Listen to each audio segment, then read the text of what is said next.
All right, welcome back in, folks. Gridiron 360, Dave and Bill.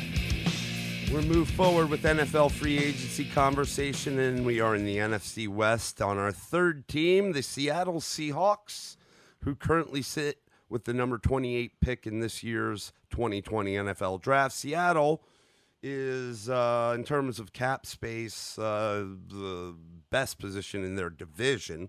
They sit number 17 out of 32 teams in the NFL with $44 million in cap space. They do have a hefty list of free agents here. From what we see, some needs: offensive lineman, D-end, running back. So, we know that they've already picked up Greg Olsen from the Panthers, and that's on the books. Okay? You got Jadeveon Clowney out there. You got, who's their DN? You got their other DN and Zeke Ansah out there.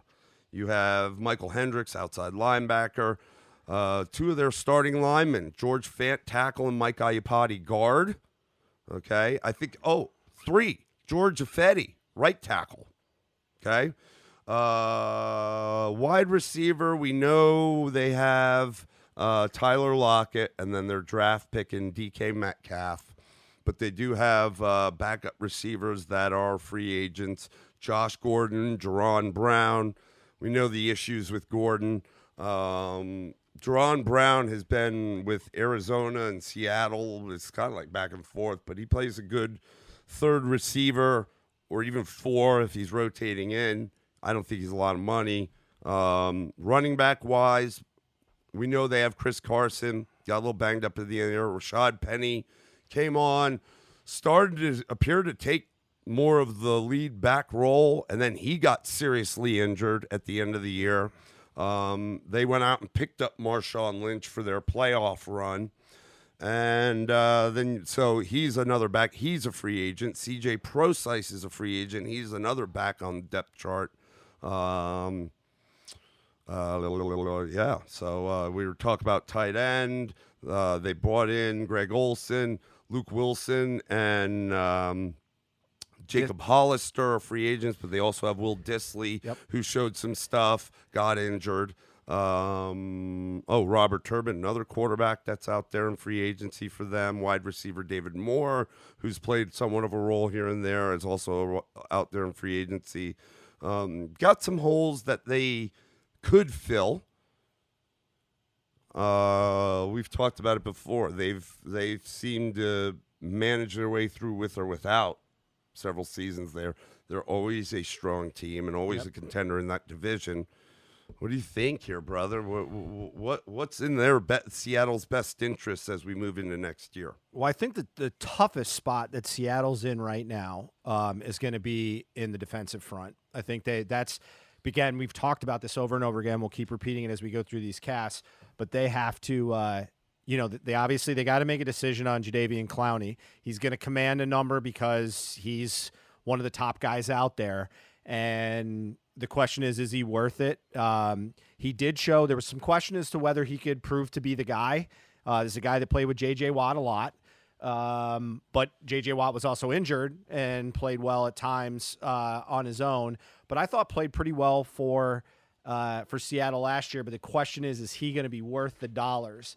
And if not, I mean, they've got D-tackle. They don't have a lot of explosive guys at D-tackle.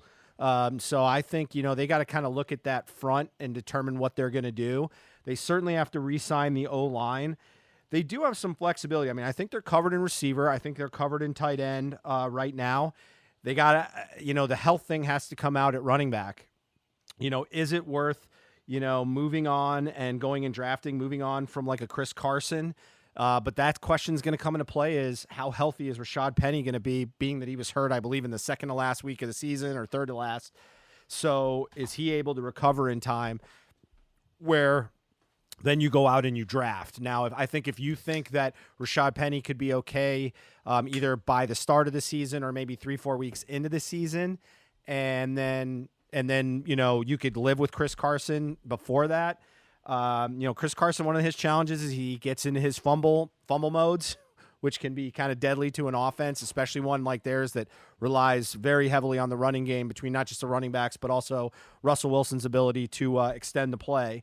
So to me, I think, you look at, can you find value at O-line? They're going to have late picks. There's not, again, a lot of there's not that open mentality with the defensive end, and particularly the edge rushing.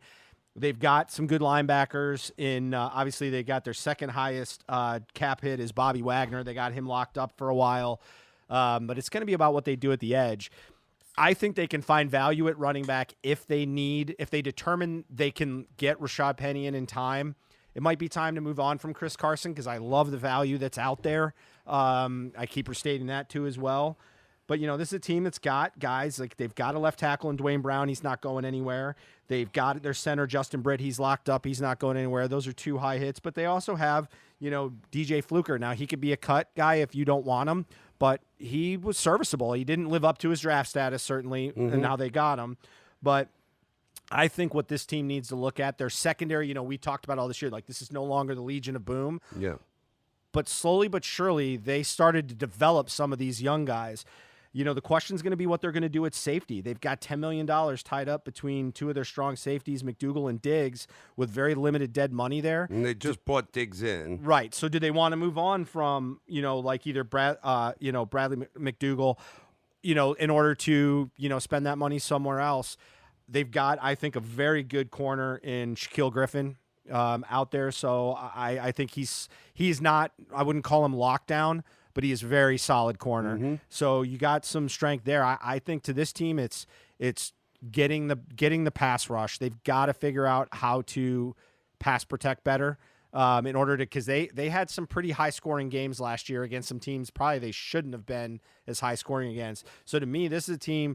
Make sure you create some continuity or strengthen your offensive line, and you kind of got to deciding where the running back is. They might be able to go fourth round, fifth round with a running back with the idea of I just need a guy that's gonna, I can spell, but that depends. There's health stuff, and you're not going to hear that. So I think we'll learn a lot by what they do at that position as to how they feel about Carson and more particularly Penny's health. So that's kind of what I look at is be as creative as possible, and I think they have to create some depth on that D line. It's not just starters and talent; it's depth. Yeah, I mean, like I could see him drafting a running back or a wide receiver on that team, but really late, like 5th, 6th, 7th round.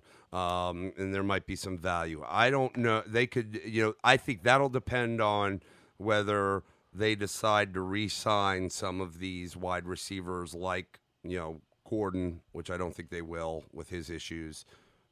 Jerron Brown, David, or was it DJ Moore or David Moore? David Moore? Yep. Guys that played. If they don't re-sign them, they might even have to go earlier on that. But if they do, they could still go late. I think they need to really focus in free agency on bringing back the offensive line because you're going to lose Clowney, I think. Two things. I think offensive line and figure out what you're going to do with Ansa because to lose Clowney and Ansa, that could be a big hit to them. But they've got, like I said, I said two, and then I had to refocus because it's actually 3 of their starting offensive linemen in Iupati, Fant, and Ifedi, and they're pretty not just serviceable, they're above average in my mind for offensive line. They need to focus on bringing those guys in or filling the void with probably somebody that's more of a veteran in free agency than going to draft an offensive lineman. I would look at drafting though. I would look at drafting like a guard in like a 2nd or 3rd round. That you're not guaranteed a plug and play with that guard, but there might be some value out there, particularly in the 2nd round. There's been some good guards that have come out and done well, but they do need to figure out what they're going to do. Those 4 guys in particular, the 3 offensive linemen and Ansa, like what's going to happen with those guys? Because I think does it say what the age on Ansa is? What is he's got? Yeah, early Ansa 30s? is 31. Yeah, but Fant's 28. Iupati who's in Fant's a tackle. Iupati's a guard. He's 33. Ifedi is a right tackle. He's only 26. My guess would be they would definitely bring back the right tackle, Eddie, and do that. But I agree with you. The good thing for them is they don't have a lot of holes, but they also, are middling in cap space with the idea that I think their splash cost is going to be on the defensive front. Their biggest splash cost is going to. I just because I think like you said, if they don't go with Ansa, don't go with Clowney, which I would doubt they would not re-sign one of the two.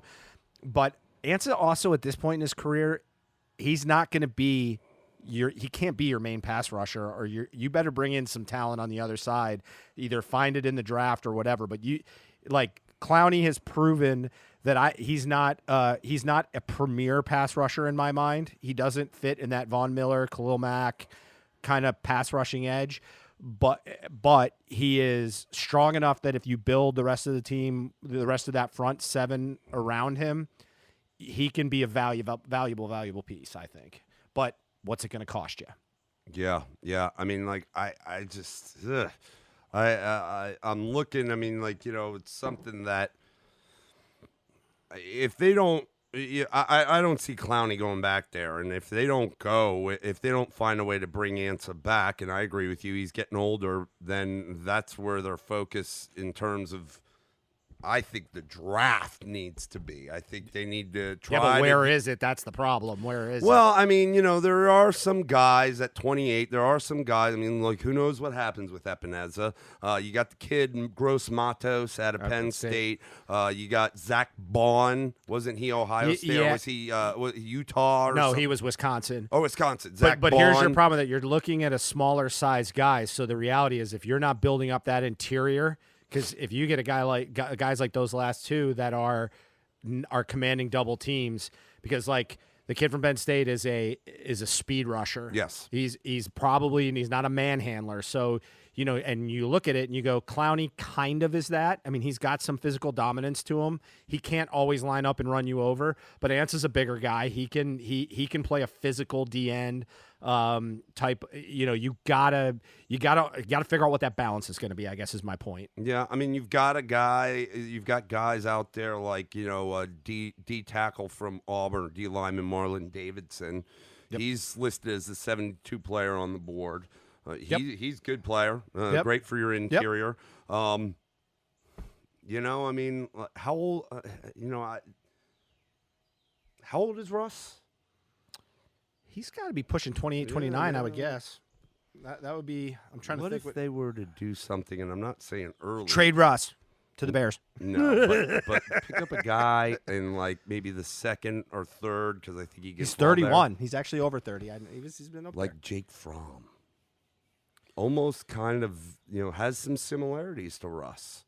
Yeah, but one thing he doesn't have is that arm strength. And you're talking about that nasty weather in Seattle and that would be a concern for me. I mean, I'm not as down on Jake Fromm as everybody was after his. But that's a team that I could see taking a shot on Fromm. That's the thing. Yeah, I mean, I don't think you need huge arm up there, but you need a guy that can handle the ball. And the other part of it is I mentioned it in the very beginning, they have built their offense around not Russell Wilson running all over the place, but about Russell Wilson extending plays and be able to move the pocket and then be able to pick up those big yards in a moment when they need it. He is unlike unlike the obvious example of running of like a Lamar Jackson.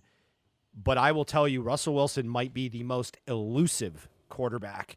He is I got him. Oh crap, I don't. Kind of guy. I've seen that happen to him so many times. A DN runs right into him and he spins off of him and is able to pick up 6 yards along the sidelines. That, their offense depends on that. Very deceptive. Yeah, they depend on that. And he could throw on the run like a rope. Well, yeah, and his release. The one thing I always love about Russ Wilson is he has such a quick release. I mean, when he was a baseball player. When he sees it, zip. He was not just a baseball player; he was a pitcher. Right. I mean, when he sees it, zip. I mean, he could be running around scrambling for his life. You could have him dead to rights, but it takes him no time to get that ball out of his hands. Yeah, and I'll tell you, a guy that is comparable in his history is like a Jameis Winston. He was a closer for Florida State, which was a very good baseball team, but that guy's got a windup that takes forever. And like you said, Russell Wilson doesn't have that. He has that quick release, and the ball comes out hot. It is screaming. He doesn't throw the ball on. He doesn't arc the ball very much. He can. That's the amazing part is when for he a guy that does, throws bullets, though, that's he's got where the touch. arm strength comes in because it'll be like those deep balls we saw to Metcalf or even Lockett. I mean, Lockett made his career there starting as the number 2 behind Baldwin, and he was the field stretcher. Yep. And so, I mean, and he can throw those deep balls. Yep. Like he'll let it rip really quick, and that thing is pretty accurate and it has got power. Yep. Like it is, he's not throwing them short. No. They're not falling short. No. If anything, they'll go over the receiver's head. Yeah, his I guess my point with the Fromm is, and it's not just Fromm, it's his I creativity. was just trying to be fun with that I because know. Fromm's kind of a local guy here. Yeah. We're in And Atlanta, don't get me wrong, I like Fromm. Jake I Fromm, like but Fromm. unfortunately, this past season was not a good one for him. And he I don't did- know if he should have stayed or not, but I don't know if it would have gotten any better next year. I don't know how much with the quarterbacks this year and even those that are to come out next year, he's going to improve his draft stock Probably in not. that class. So I think we know what he is. The question is, can he? He's an very intelligent. smart He's a kid. cerebral Yes, quarterback. He's a very smart quarterback. The athletic intangibles may not be where you like, but he's very smart. And And if you can work with that, He's a kid that he's a clipboard kid. He needs the clipboard for a couple of years behind a talented guy, I think, just to learn the game and see if he can start to figure out his I was speed. just kind of throwing it in there, but yeah, I mean, But they've got to do that. Another interesting, and kind of switching gears a little bit, but another interesting thing about running back is, do you convince Marshawn Lynch to come back for another year because he likes Seattle in the sense that he can hold it down for a little bit? The idea is not to bring him back as a primary back, not to try to retread his career, but can he do enough to allow Rashad, because that allows you not to go running back. Or maybe they don't. He doesn't get re-signed, and then you get to the same situation as this year, and they get towards the postseason. They're about to make a run. Hey, you want to come back out? Hey, here? I got some Skittles over here for you, buddy. Okay, that guy be like, fine, fine. Pay me a little bit of gristle, and I'll come out and do my thing. And it's really what I saw last year. And he was effective when they were in close to pound the ball like he does. He wasn't breaking off big runs. He was not beast mode. But a lot of things we heard from the staff was his leadership. Yeah. And this is a guy that typically, you see him in pressers. He doesn't say diddly poo. More over the past few years, in kind of him winding down his career. But they said he was a good leader for the team, and especially that running back room. He's his own bird too, so he can be a little, he can come across as sometimes what's up with this guy, but I think he's just kind of his own man, does his own thing, and plays. He's not an idiot, but he plays hard. He went to a very good school. I mean, well, who is it? I don't know if you saw this. Who was up in arms? Was it an Ivy League school? It's a really good school. Maybe was it MIT, or maybe it was Penn or something. They're bringing him in to do a commencement speech, and really?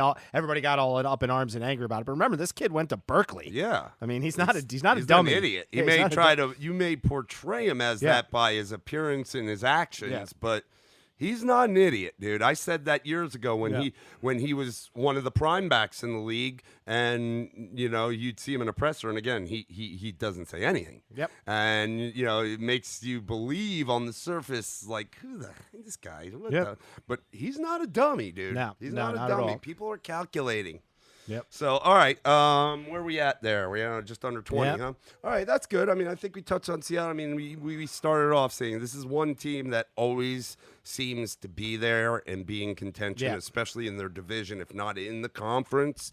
And a lot of that has to do with there is, I think, a symbiotic relationship that Pete Carroll and Russ Wilson has, maybe not to the level of Sean Payton and Drew Brees, but it's also a younger relationship than those two, and there is I think a very good bond between those two guys. They know what they want to do, they're on the same page, and they support each other. I mean, I'll say this about Pete Carroll. Pete Carroll is one of the coaches out there, I think, despite how you may feel, and years ago when he was a Patriots coach, and even when he was back in at USC, I'm not a big fan, but now that he's been in Seattle, I've grown to really be fond of him because he's definitely a positive reinforcer. He is. He is a positive reinforcer, and at the NFL level, you don't see that a lot. Yeah, I would say this. Pete Carroll probably gets two knocks. One of them I think is deserved, and one I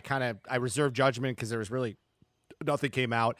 The big thing was him leaving USC, and that all of a sudden they had some troubles about the way the program was run. So I think that kind of left a little bit of a bad taste. The other thing, and this is one that's probably a little more deserved, is Pete Carroll does at times have a tendency to try to outsmart himself, a.k.a. throwing the ball on the 1-yard line with beast mode when he was still beast mode. Yep. But that being said, I think you hit something there is his players love to play for him. Yeah. There's something to be said for fined that. and in trouble for hitting in the offseason when they weren't supposed to be padded in hitting. And do you think one bit, like, these are guys in the NFL, it's very individualized, we know that. Yep. And do you think one bit there was a whole bunch of people in an uproar? It wasn't the players, I think, that were bitching about them hitting. It was, somebody caught that, Players Association, you need to put a halt to that. But your point, I think they love him. His players play hard for him. They like him. So, that's good that's or a good bad. mix. Like, even when in pressers, when they've lost, or if it's a critical game, something where they might lose, he still has this air of positivity. Yep.